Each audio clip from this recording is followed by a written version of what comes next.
In Genesis, God tells Abraham that in his household, his slaves and strangers would need to be circumcised. This demand is so countercultural for the time and place that it's shocking. I can understand the requirement for family members, for heirs to the covenant to be circumcised, even members of the tribe or a clan. But slaves and strangers, why would they need to be circumcised? My name is Francisco, and on this channel I carve the Bible in granite and I share with you the thoughts and research that come up as I do that. It was only because I'm carving it in granite, word by word, that I had time to notice what verse 12 of chapter 17 in Genesis actually said. So in this video, I'm going to go over what I discovered, why it makes a difference, and why the first explanation that I thought of is probably completely wrong. If you haven't seen my video on circumcision, you might also want to watch that. I'll put a link in the description below. Now, it's not necessary for you to understand this video, it's just really interesting.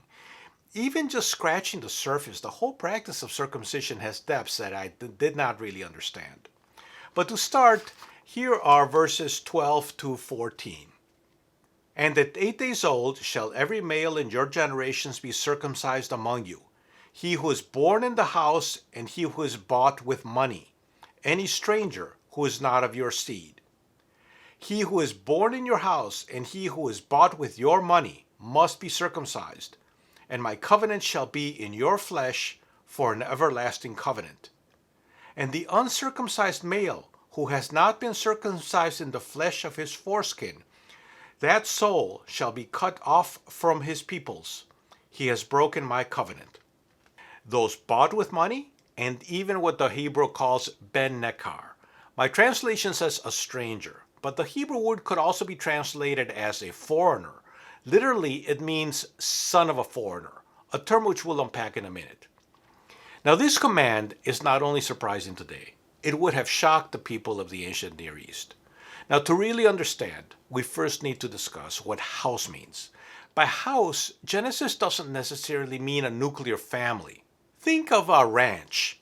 It's owned by a family, but there's also a lot of other workers and specialists that are part of the ranch that keep it going in different ways. They identify with it, but they're not necessarily members of the family.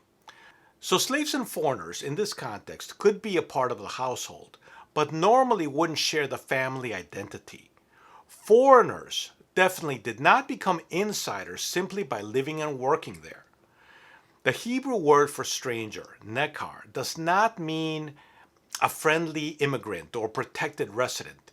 It means an outsider, someone who does not belong to the in-group. And slaves in those days did not carry the same bodily markers as their masters.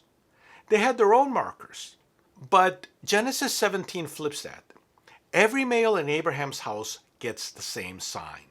Genesis 17 is doing something deliberately unusual. It is so extraordinary that the command is repeated 3 times in the span of 5 verses. Verse 10, verse 12, and verse 13. So you have to ask, what's going on here? Now, my first thought, looking at it through my modern lens, was that it was some sort of radical inclusion, a willingness to accept and include the stranger and the slave as part of the family. But I think I was wrong. I don't think that's why they did it.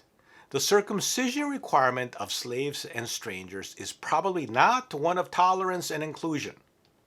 Most scholars think that these verses took shape during the Babylonian exile or shortly after their return, when the Judean communities were small, were scattered and under pressure. In Babylon, they were in exile. The temple was destroyed and they had no king and no political power. And when they returned, other people were living in the land. And the Judeans were trying to find their place to rebuild the city and temple. All they had were their households, even when they returned from exile, before the second temple was built. Their basic unit of existence was the people they lived and worked with, including slaves, servants, workers, and even outsiders.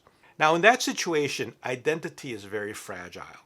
Without strong boundaries, a people could disappear in a generation, absorbed into the surrounding culture.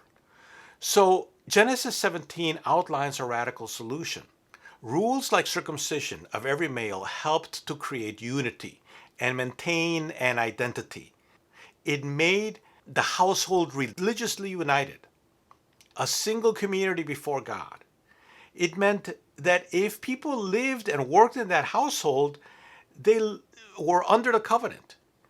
And if they wanted to stay in the household, they had to carry the same sign as everybody else, permanently, irreversibly. That's why verse 14 says that anyone who refuses circumcision is to be cut off from his people. So these verses requiring that slaves and strangers be circumcised, along with the family, were not just abstract ritual law. They created a social solution to help maintain unity and maintain their identity when it was under pressure to splinter apart. Genesis 17 redefined what it means to belong when everything else that once defined the people had been stripped away.